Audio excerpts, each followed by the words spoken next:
We're all beautiful women. Everybody is beautiful. Beauty is in, they say beauty is in the eye of the beholder, we have got to be the beholder. You know, we have got to be the beholder and not let the external assessments and judgments be who we are. But if you're having difficulty with that, if that self-image is still making you a little crazy, then maybe you need some self-help. And there's a lot of places to get it. You can go to the bookstore, and we can find, you know, when am I going to be happy?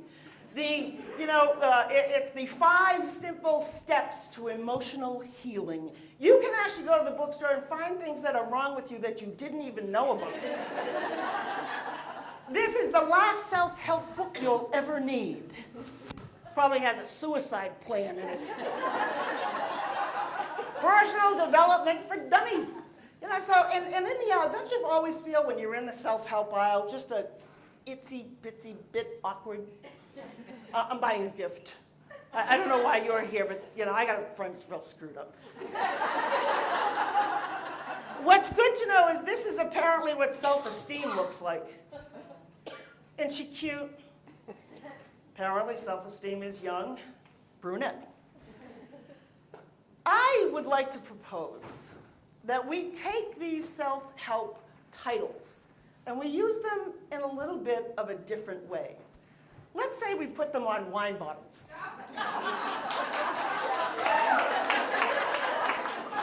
From Healing Vineyards, Finding Self-Worth.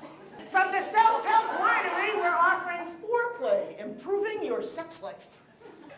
Everything we talk about, whether it's self-image, self-help, the bottom line is exactly the same. It's all about communication. And it starts with how we communicate to ourselves. What am I telling myself? This woman is telling herself, we've been betrayed, you know, people have lost trust. She's got her pain pals. I didn't get the job, and I should have. You know, I'm a victim, poor me, it's awful. I used to do a thing in seminars, and I go up to people and I go, isn't it awful? It's awful, isn't it? They go, yeah. I'd say, what am I talking about? I don't know. You know, the level of accommodation that exists in the world, and particularly among women, that we are very happy to adopt someone else's misery. I've been in companies where someone comes in and goes, morning, how you doing? Nice to see you. After they're gone, what's wrong with her? Where the pathetic person comes in, what, oh, pitiful Pearl, come on, sit down, honey, what's the matter? What that person's doing is stealing. They're stealing your time, they're stealing your energy, and you know it because they use yeah, but. So they pretend they're asking for your advice. And whatever advice is delivered, you'll hear, yeah, but I tried that. Yeah, but that wouldn't work for blah, blah, blah. When you hear yeah, but, you know, just ask them another, what do you think you could do to fix it? And one of two things will happen. They will either answer you and change their thinking, or they'll leave you alone. Both of which are pretty good outcomes. So we've got to monitor, what am I saying inside my head? You talk about stress. People go, I'm so stressed. And your brain says, I cannot make you a liar. Our brains will never make us a liar. They will accommodate us. There's a psychological term called the scotoma. Is anybody familiar with the scotoma? We've all had the scotoma, because let's say it starts out, I can't find my keys. And you can't find your keys, so you look in your pocketbook, keys aren't there. You look in the drawers, keys aren't there. You look in the pockets, keys aren't there. You go out to the car, keys aren't there. You come back, what do? I start over. Right in the pocketbook, keys aren't there. Right in the drawers, keys aren't there. I can't find my keys, I can't find my keys. When you change what's in your brain, when we say something like, I know they're here somewhere. Or right there where I've looked 3 times. Because your brain won't allow us to be a liar. So I'm commanding when I say I'm stressed. I'm sending out a command. And your brain goes, okay, here's some adrenaline. Here's some sweat for your palms. I'm going to constrict the arteries too, because I think that's a good idea. You're gonna have to, it is a trade-off, because not so much oxygen is gonna get to your brain. So you're not only gonna be stressed, you're probably gonna be stupid. And if you think of some of the things you do when you're stressed, they are actually pretty stupid. So, you know, we've got to be able to understand what's going on inside this. And then, for a lot of these people, this is going on externally. I got to call my mother. I got to exercise. I got to do the laundry. I got to pick up the kids. I got to lose 30 pounds. I got to ask for a raise. I got to plan that meeting. I got to get the travel plans done. The vacation's coming up. So they're surrounded by Post-it notes or lists. You know, if you've got to make a to-do list or a goal list, my theory is always start with things you've already done. Because then you get an immediate sense of accomplishment. You know, when I do my goals, I say, you know, get married, have children, start a business. Boom, boom, boom. Well, I'm going to have a pretty good day. This is the pattern of pessimism. That's what this is the pattern of. And pessimists tend to use words like always and never. That will never work. This always happens to me. Pessimists are not going to come to have a dialogue with you. They are going to come to dump on you, or they're going to come to complain. Many pessimists are great observers of other people's work.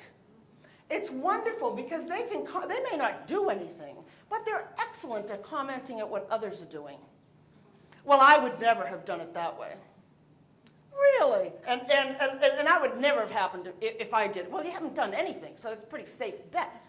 You know, they're the smart talkers. They're the devil's advocate. I had a woman at a project once who she used to do that to us all the time. Well, let me just play devil's advocate. Finally, one day I said to her, no. No, we got plenty of people doing that. That role's filled. Thanks for coming in. I'll see you later. All right, and I said to somebody, that actually was the devil.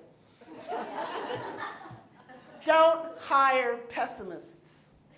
If there's actually a test on the internet that you can give people to assess their optimism. Because if you have a pessimist that applies for a job and their skills for the task, but their attitude is bad, and because that's all it is. Pessimism is really an attitude. It's almost a choice we make. Then I'd rather train someone who knew nothing, who was more on the side of optimism than I would a pessimist. And we've got to make sure we don't fall into that. And we don't fall into that by monitoring our language, by looking at the words we use to speak first to ourselves. So if I'm saying to myself, oh, I'm really frustrated. You know, frustration is one step above conflict. Confusion is just one step above clarity. So do you have to be frustrated, or could you just be a little confused?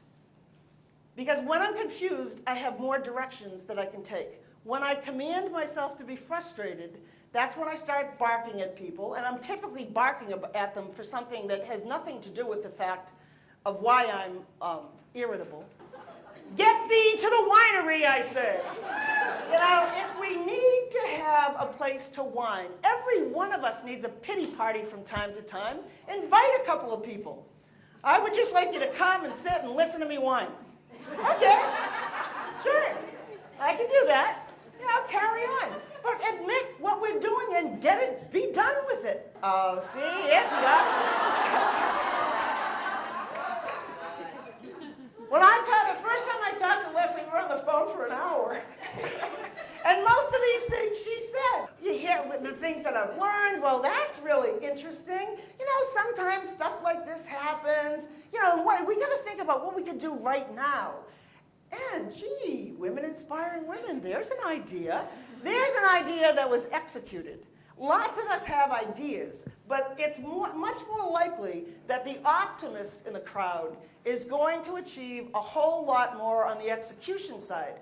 Because optimists actually have, typically, a fairly decent tolerance for risk.